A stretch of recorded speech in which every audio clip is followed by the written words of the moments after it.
बिस्मिल्लाहिर्रहमानिर्रहीम नहमदुहु व नसल्ली अला रसूलिल करीम। मुअज़्ज़ज़ सामीन और नाज़रीन, अस्सलाम वालेकुम व रहमतुल्लाहि व बरकातुहू। हम इंतखाबात के हवाले से गुफ्तगू कर रहे हैं। इससे पहले 8 दफ़ा 8 प्रोग्राम हो चुके हैं। अब ये 9वां प्रोग्राम है और ये सिलसिला मज़ीद चलता रहेगा इंशाअल्लाह ताला। इसमें चंद अहम बातें पेश की गई हैं, मज़ीद गुफ्तगू करते हैं।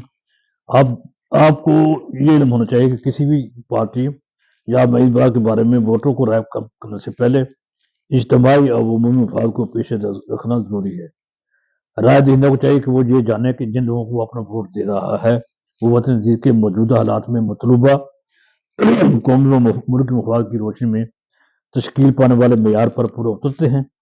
वो लोग इस्लाम और पाकिस्तान की सालमियत के मुनाफी सरगर्मियों में तो मुलव्वस नहीं थे। क्या वो पाकिस्तान में इस्लाम की तालीमात का खुशची निज़ाम कायम करने के मुखालिफ तो नहीं?